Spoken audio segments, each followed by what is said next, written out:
다 하나님이 주신 꿈이 있어요.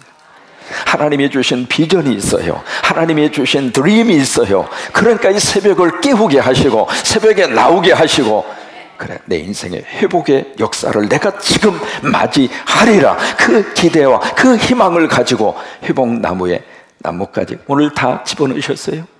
꼭 여러분 외우고 빨리 채워야 됩니다. 목사님 다 채우면 어떡합니까? 걱정 마세요. 손으로 누르고 다시 또 공간 만들어내면 돼요. 그래서 그 밤에 바로 이 스가랴가 환상을 하나님이 보여주시니까 그 환상을 스가랴가 가졌어요. 그래서 영어 번역에 I had a vision 이라고 하는 말을 쓴 거예요. 내가 환상을 가졌다 그 말이에요. 내가 꿈을 가졌다 그 말이에요. 내가 희망을 가졌다 그 말이에요. 그래요, 내가 회복의 주인공이 될 수 있다고 하는 꿈이 우리 인생 속에 하나님이 주시게 되기를 주의 이름으로 축원합니다. 그러면서 이제 구체적으로 환상을 그가 봐요. 붉은 말을 탄 사람이 딱 등장을 합니다. 등장을 하는데 이 사람이 지금 어디에 서 있느냐면 화석녀 나무, 그것도 꼴짝이 속에 있는 화석녀 나무 사이에 딱 이분이 서 있는 거예요. 그리고 나서 그 뒤에 새 색깔의 말이 뒤에 딱 포진을 하고 있습니다. 이제 그 환상을 딱 보고 나서 물어요. 도대체 이 사람이 누구인가? 여기 붉은 말을 타고 있는 그분은 누구이고, 그 뒤에 새 종류의 색깔의 말을 등장하고 있는데 그 말에도 지금 뭔가의 사람들이 지금 타고 있는 거거든요. 그 새 색깔의 말 위에 있는 그분들은 누구인가? 이제 그런 궁금증이 지금 떠오른 거예요. 근데 중요한 것은 지금 여기에 붉은 말을 탄 그분이 어디 사이에 딱 서 있느냐면 골짜기 속에 있는 화석녀 나무입니다. 여러분, 이 화석녀 나무가 무엇일까? 그림을 통해서 잠깐 한번 보셨으면 좋겠습니다. 이스라엘에 가서 보시면은 흔하게 볼 수 있는 잡목 중에 하나가 바로 저거예요. 화석녀 나무. 저것을 히브리 말로 하다시아라고 하는 말을 씁니다. 근데 저 하다시아라고 하는 말이 어디서 나오느냐면 에스더라고 하는 그 에스더, 여러분 아시죠? 에스더서에 나오는 에스더의 히브리 이름이 하다시아예요. 그래서 저 화석녀 나무를 다른 말로 도금향이라고 하는 말로 번역을 하거든요. 왜냐하면 저 나무에 피어져 있는 그 하얀색의 그 꽃이 향기가 그렇게 좋아요. 그래서 결혼식을 할 때 여자분들이 자기 신발 속에다가 바로 저 하얀색의 저 꽃을 신발 속에다가 집어넣고 가요. 왜? 향기가 너무 좋으니까. 또 하나 저 나무는 여러 가지 별명이 있습니다. 첫째는 평화, 색깔이 하얗잖아요. 또 하나는 블레싱, 축복, 그리고 세 번째는 다산, 번영을 의미하는 그런 그 의미를 가지고 있는 나무가 바로 저 나무이고, 또 하나는 영생의 상징입니다. 왜냐하면 저것을 이제 꺾잖아요. 꺾으면 일반 나무는 쉽게 시들어 버리고 죽어 버리는데 저 나무는 꺾어서 놓아도 2, 3일 동안 싱싱해요. 또 하나 2, 3일 지난 다음에 다시 물에다 꽂아 놓으면 다시 살아나요. 그래서 저 화석녀 나무를 가리켜서 영생의 나무라고 그래요. 그러면 저 화석녀 나무가 무엇을 의미하고 있을까? 저 나무가 바로 하나님의 백성인 성도를 의미합니다. 근데 이 성도가 지금 어디에 있는가? 골짜기 속에 있어요. 그 골짜기라는 것은 고난을 의미하고 있거든요. 지금 하나님의 백성이 너무 힘든 가운데 살고 있는 거예요. 하나님의 백성이 눈물을 흘리면서 살고 있어요. 그 환경 자체가 너무 고난스러워요. 그런데 바로 그곳에 그 의미를 골짜기 속에 있는 화석나무로 지금 표현하고 있는 거예요. 근데 거기에 누가 딱 나타났느냐면 붉은 말을 탄 분이 나타난 거예요. 그러면 여기에 붉은 말을 타진 분이 바로 누구일까? 오늘 여기 성경에 바로 그분이 누구라고 하는 것을 쭉 설명을 통해서 우리에게 해석을 해 주시고 있습니다. 바로 그분이 누구냐면, 자 보실까요? 10절로 가서 보시면 화석녀 나무 사이에 선 자, 그러니까 8절에 보시면 붉은 말을 탄 사람, 그 다음에 10절에 보시면 화석녀 나무 사이에 선 자, 그 다음에 이분이 11절로 가서 보시면 여호와의 천사, 그 다음에 12절에 보시면 여호와의 천사, 이렇게 표현을 하고 있습니다. 이렇게 지금 해석을 하고 있는 것이에요. 그러면 여호와의 천사라고 하는 그 단어를 우리말에서는 잘 구별이 안 됩니다만 영어로 보시면 정관사가 붙어 있어요. The angel of the Lord.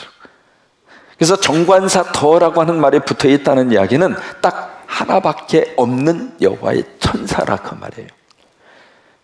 그러면 하나님의 편에서 딱 하나밖에 없는 여호와의 천사가 누구일까? 누구일 것 같아요? 예수님이에요. 예수님을 구약에서 이렇게 지금 표현을 하고 있는 거예요. 그럼 예수님이 지금 어디에 나타나셨는가? 골짜기 속에 있는 화성나무 그 사이에 예수님이 딱 나타나셨어요. 근데 그 예수님이 무엇을 타고 오셨는가? 붉은 말을 타고 오셨어요. 여기 붉은 말은 계시록에 가서 보시면 전쟁과 심판의 상징이에요. 여러분, 눈물을 흘리고 있는 성도들 사이에 하나님이 찾아오신 거예요. 너무 애달파하고 너무 힘들어하는, 그래서 짧은 인생을 사는 동안 너무 고달프게 살고 있는 하나님의 백성들에게 하나님이 그냥 바라보시고 계시는 것이 아니라 그 하나님의 사람들 사이에 하나님이 찾아오셨어요. 예수님이 찾아오셨어요.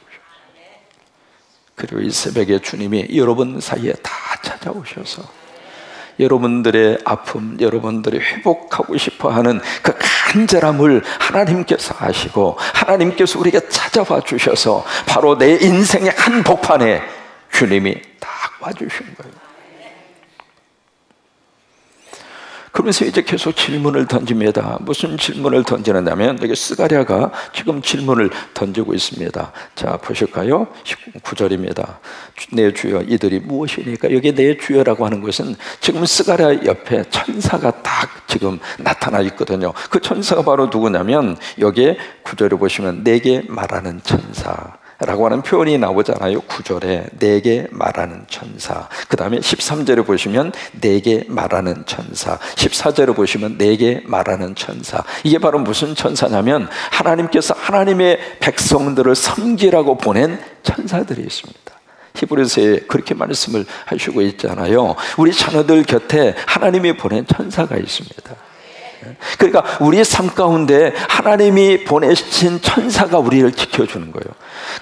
큰 사고 속에서도 우리 생명을 누가 지켜주시는가? 내가 지키는 게 아니에요. 하나님이 보낸 천사가 지켜주는 거예요. 참 신기한 것은 아이가 3층에서 떨어졌어요. 그때 밑에가 완전히 시멘트로 해서 완전히 그 도로 포장처럼 되어져 있는 그곳에 애가 떨어진 거예요. 3층에서 밑으로. 근데 참 신기한 게 그 아이가 멀쩡해요. 타박상도 입지 않고. 근데 뭐냐면 그 아이를 지키고 있는 천사가 그 아이를 받아준 거예요. 그러니까 우리 부모님들이 아이들을 위해서 간절히 기도하는 이유가 바로 무엇이냐면 아이들은 실수할 수가 있잖아요. 아이들은 아직 분별력이 약하잖아요. 그러니까 그 순간에 하나님이 보낸 천사가 우리 아이를 지켜달라고. 여기 스가랴의 곁에 여기 지금 해석을 해주는 천사가 붙은 거예요. 붙어서 그에게 물어요. 그래서 물으면서 하는 말이 내 주여. 9절입니다. 이게 뭐예요? 그러니까 해석을 해줍니다. 내게 이르되 9절이에요. 이들이 무엇인지 내가 너에게 보이리라. 내가 너에게 친절하게 설명을 해주겠다. 그러면서 10절을 보시면 화석려 나무 사이에 선자가 대답하여 이르되, 그러면 화석려 나무 사이에 선자가 누구냐면 예수님이라고 그랬잖아요. 그러니까 예수님이 지금 옆에서 말씀을 하시는 거예요. 바로 뭐냐면 여호와께서 땅에 두루 다니라고 보내신 자들이니라. 거기 뒤에 딱 서 있는 각기 다른 말을 탄 사람들이 누구냐면 하나님이 쓰고 있는 천사라 그 말이에요. 그래서 그들에게 인물을 주어서 하나님이 보낸 자들이다 그 말이에요.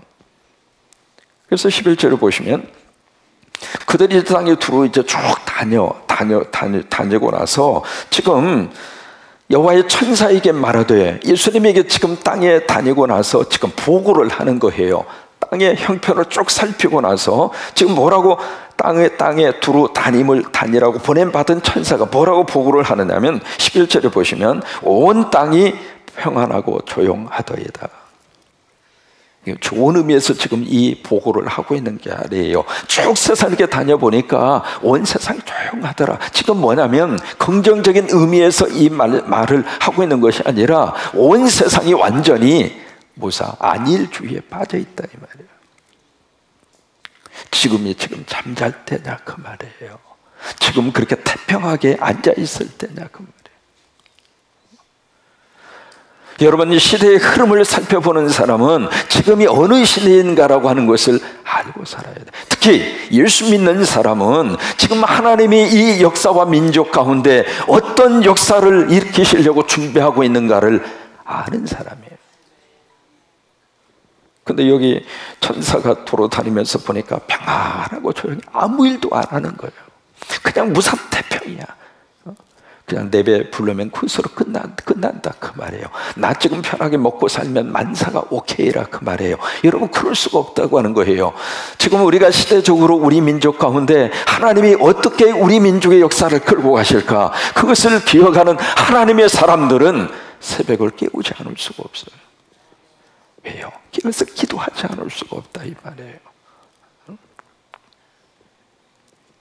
그래서 12절에 보시면 여호와의 천사가 대답하여 이르되, 계속 여호와의 천사, 이것은 바로 화석나무, 골짜기 속에 있는 화석나무 사이에 선 바로 그분입니다.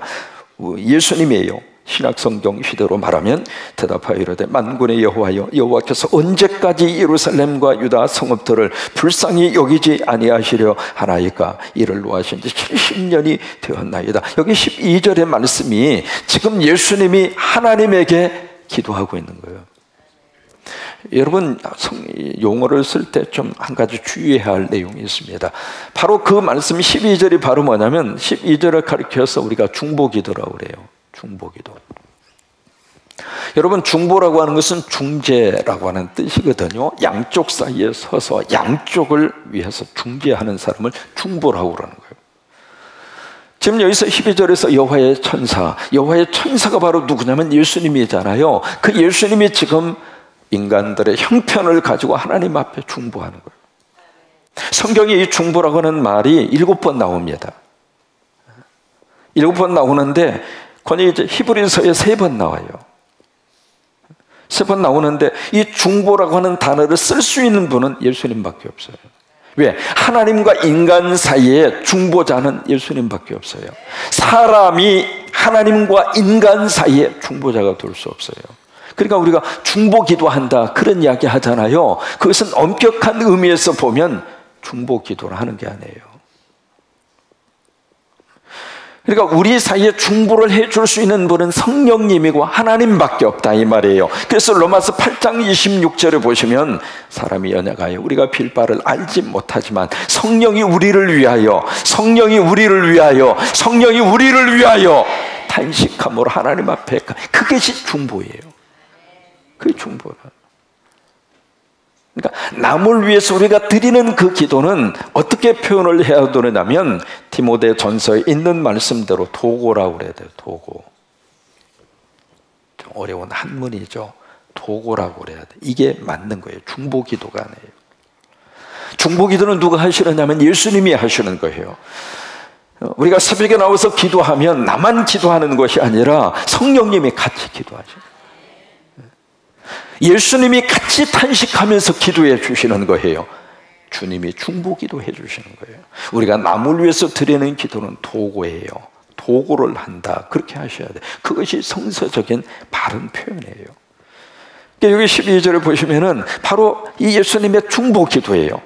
뭐 어떻게 중보기도 하느냐면, 하나님 언제까지? 이것이 탄식하면서 드리는 성령의 음성이에요. 언제까지? 하나님의 백성들 불쌍히 여기지 아니하시려합니까? 70년이 됐습니다. 여러분, 이 중보 기도를 지금 누가 하고 있는가? 우리 민족을 위해서 하나님이 이 중보 기도를 들으시고 있다 이 말이에요.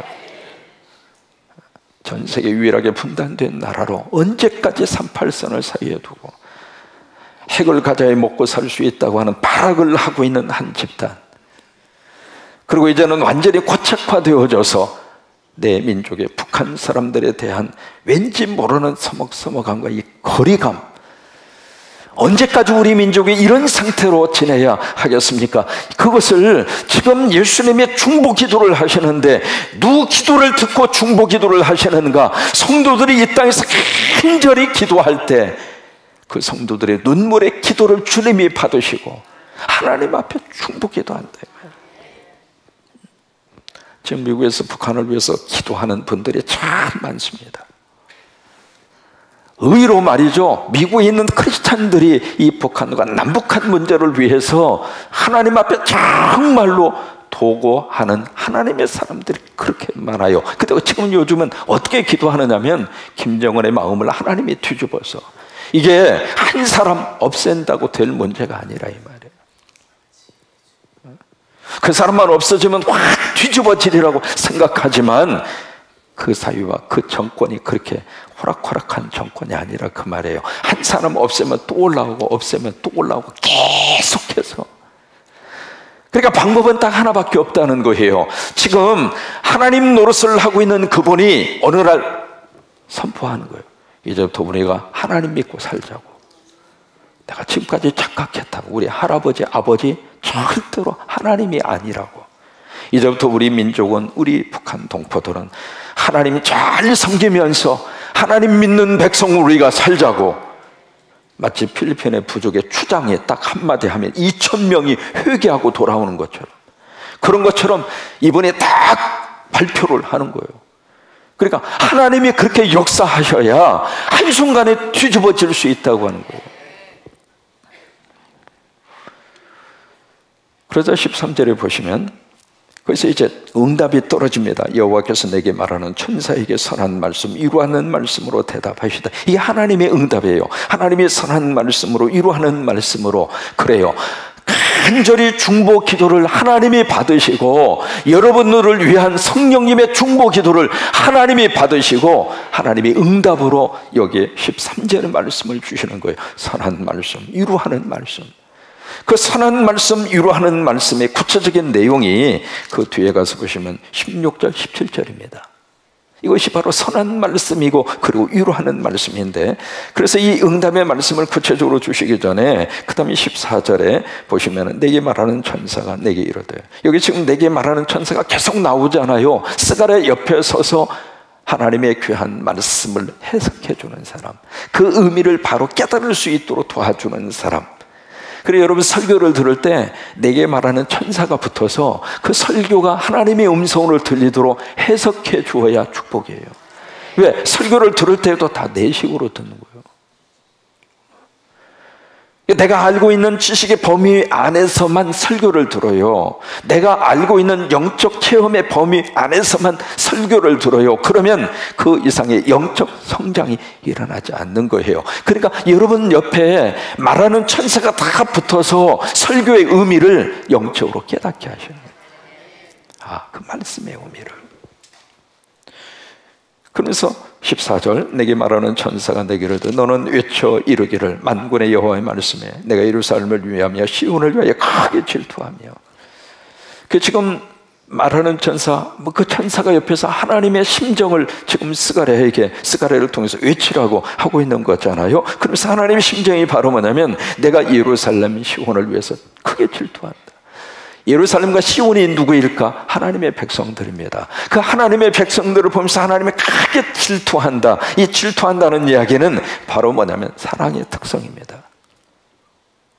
하나님이 우리를 사랑하셔서 우리가 지금 아직 가슴 아리와 고통 가운데 사는 것을 보면서 하나님이 속상하다 그 말이에요. 그래서 여기 앞부분에 보시면 어제 우리가 살펴본 대로 여기 2절에 보시면 하나님께서 심히 진노하셨다 그렇게 표현하고 있잖아요. 이게 다 사랑의 속성이에요. 하나님의 자녀들이 하나님의 은혜 안에서, 하나님 축복 안에서 회복하고 에덴 동산처럼 하나님의 은혜 가운데 살기를 원하는데 지금 그렇지 못한 상태 속에 있는 것을 보면서 화가 난다 그 말이에요. 그러면서 5절에 15절에 보시면 안일한 여러 나라들, 이 안일한 여러 나라들은 강대국들을 말합니다. 그래서 튼튼한 힘을 가지고 지금 편안하게 먹고 사는 그 열국들, 이방인들, 그런 여러 나라들 때문에 내가 심히 진노하나니 나는 조금 진노하였거늘 그들은 힘을 내어 고난을 더하였음이니라. 그러니까 하나님의 백성들의 죄를 범하니까 하나님이 정신 차리도록 약간 고난을 줄 수 있는 도구로 그 민족과 나라를 하나님이 들어 쓰셨는데 이 강대국이 와서 쑥대밭을 만들어 버렸다 이 말이에요. 그래서 내가 이제 가만두지 않겠다 그 말이에요. 여러분 하나님의 백성을 건들면 하나님이 진노하신다 이 말이에요. 가만두지 않겠다 그 말이에요. 그러면서 16절 17절의 말씀, 앞부분에서 13절에서 말씀하신 선한 말씀, 위로의 말씀이 구체적인 내용이 16절, 17절이에요. 16절, 그러므로 여호와가 이처럼 말하노라. 내가 불쌍히 여김으로 예루살렘에 돌아왔은즉 내 집이 그 가운데서 건축되려니. 이것이 바로 회복입니다. 하나님의 성전을 회복하리라. 성전이 어디예요? 여러분이 하나님의 성전이에요. 고린도전서 3장 16절, 하나님의 영이 거하시는 하나님의 성전인 줄을 알지 못하느냐. 근데 이 성전이 무너졌다 이 말이에요. 이 성전이 지금 흔들렸다 그 말이에요. 이 성전이 깨졌다 그 말이에요. 하나님이 다시 오셔서 성전된 여러분들을 하나님이 회복하기를 원하세요. 그게 바로 16절의 말씀입니다. 내가 불쌍히 여김으로. 하나님 우리를 불쌍히 여기주셔서 서로 사랑하고 살라고 부부로 엮어주었지, 다 인상 쓰고 쌈박질하라고 부부로 엮어준 거 아닌데, 살다가 보니까 왠지 모르게 사랑은 다 없어져 버리고, 하나님이 우리의 모습을 보시면서 하나님이 불쌍히 여겨주셔서 남은 인생은 그렇게 살지 말라고 다시 오셔서 이게 먹줄을 치고 다시 우리를 회복하시도록. 여러분, 그 은혜가 이번에 사순절을 통해서 하나님의 축복으로 다시 일어서게 되기를 주의 이름으로 축원합니다. 우리 자녀들이 공부하는 동안에 하다가 보니까 잘 안 돼. 하나님이 다시 우리 자녀들에게 오셔서 자녀들을 다시 한번 붙잡아 주시고. 왜요? 하나님 우리 자녀들 너무 좋은 지혜. 한국 사람들의 IQ는요 유태인보다도 훨씬 더 높아요. 마음만 먹으면 우리 아이들 다 해낼 수 있는 아이들이에요. 하나님이 다시 불쌍히 여기셔서 하나님 우리 자녀들에게 다시 돌아오셔서 자녀들을 다시 한번 붙들어 주시고 회복의 은혜를 부어주시게 되기를 축원합니다. 그러면서 17절에 보세요. 그가 다시 외쳐 이르기를 만군의 여호와의 말씀에 나의 성읍들이 넘치도록 다시 어떻게 할 것이라. 크게 다시 어떻게 할 것이라. 크게 다시 어떻게 할 것이라. 풍부할 것이라. 믿으시면 아멘. 하나님의 회복과 번영의 약속이에요. 이것이 바로 첫 번째 환상을 통해서 스가랴를 통하여 하나님이 주시는 너무 귀한 메시지입니다. 그 메시지를 이 새벽에 나의 말씀으로 받고, 그렇지, 나 이번 사순절에 정말로 내가 회복의 주인공이 바로 누구? 하나님, 내 남편 회복시켜 주세요. 그거 아닙니다. 남편은 남편 몫입니다. 하나님이 역사하시면 됩니다. 누가 회복이 돼야 돼요? 그게 누가 회복이 돼야 돼요? 나는 가만히 있고 다른 사람만 다 뒤집으려고 생각하지 마세요. 다른 사람은 가만히 있으면 다 하나님이 뒤집혀서 이쪽도 알맞게 구워지게 하고 저쪽도 알맞게 구워지게 하고 다 뒤집어서 구워요. 그러니까 내가 문제예요. 내가 문제. 그래서 회복의 주인공은 바로 누구예요? 저게 회복의 주인공이 되자 그렇게도 할 수 있는데 그게 아니에요. 회복의 주인공이 바로 나라 그 말이에요. 그래요.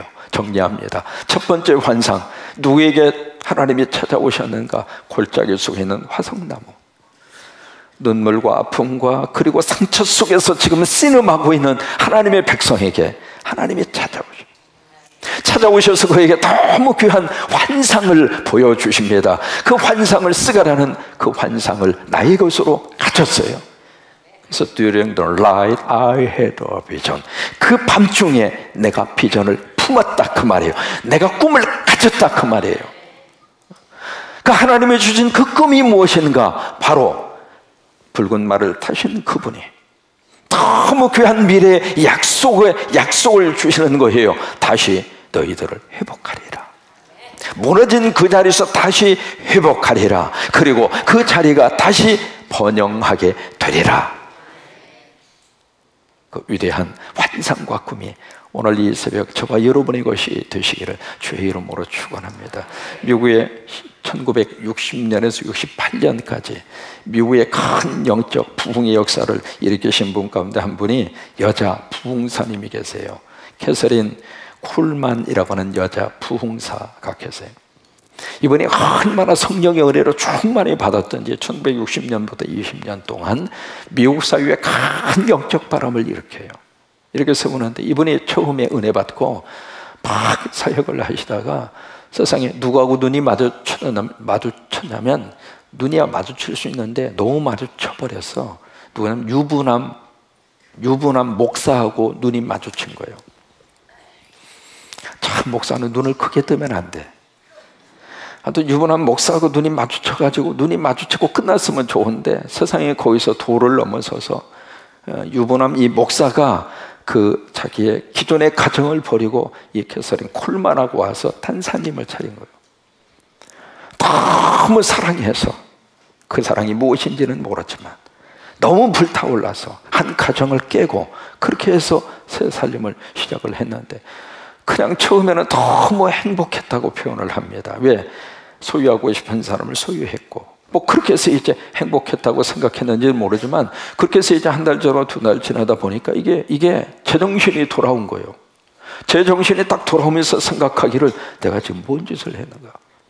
근데 가장 힘든 것은 이게 속에 성령님이 속에서 자꾸 그 마음을 가지게 하는 거예요. 너는 목사인데, 너 하나님의 종인데. 그러다 보니까 이게 기도가 안 되는 거예요. 왜? 하나님 앞에 너무 미안해서, 너무 미안해서. 그것이 죄책감이 너무 자기의 인생을 짓눌러서 이대로 살다가 나 죽겠다 그렇게 생각하고, 당신 집으로 가라고. 그래서 그 유부남 목사를 뺏어서 잠깐 살다가 그 물건을 도로 제자리에 갖다가 놓았어. 당신이 있어야 할 곳은 여기가 아니라 거기라고. 그래서 되돌려 보내가지고, 그 목사도 참 정신 상태가 별로 좋은 게 아니죠. 가라고 그러니까 아멘 하고 또 갔어. 가서 이제 그 목사는 다시 옛날 부인하고 가정을 회복하고 살고, 이 캐서린 쿨만은 그의 인생에 큰 하나의 오점을 남긴 거죠. 그렇잖아요. 그런데 참 신기한 역사가 나타나는 겁니다. 그 일이 있고 난 다음부터 집회 현장 속에 전에 없었던 기적이 나타나는 거예요. 그 기적이 바로 뭐냐면, 성령의 거룩한 역사가 전에보다도 더 폭발적으로 나타나는 거예요. 그렇다고 여러분 이 애화를 잘 새겨 들으셔야 돼요. 무슨 얘기를 하고 싶으냐면, 사람이 살다가 보면 실수할 수 있고, 사람이 살다가 보면 오점을 남길 수도 있고, 사람이 살다가 보면 금이 갈 수도 있다 이 말이에요. 근데 문제는 그 다음이 더 중요한 거예요. 철저히 하나님 앞에 와서 엎드리고 회개하고 눈물을 쏟아서 하나님 앞에 정직하게 드리고 나니까 인생이 달라지더라 그 말이에요. 그래서 그 뒤로 이분 절대로 땀난 자하고 눈을 마주치지 않았습니다. 평생을 주님과 결혼한 상태로. 그래서 그 다음에 이 캐서린 쿨만이 너무 귀하게 하나님 앞에 그렇게 쓰임을 받은 거예요. 이번 교회 우리가 다시 회복하면 하나님이 우리를 그렇게 쓰시겠다 그 말이에요. 그래요. 힘들고 지쳐 낙망하고 넘어져 일어날 힘이 전혀 없을 때, 마치 화성나무가 골짜기 속에 심겨져 있는 것처럼 내 인생에 그렇게 지금 심겨져 있는 그 순간, 붉은 말을 타신 주님이 우리에게 오셔서 우리를 다시 이렇게 세워주시고 다시 회복시켜 주시고, 그런 은혜가 넘치기를 주의 이름으로 축원합니다.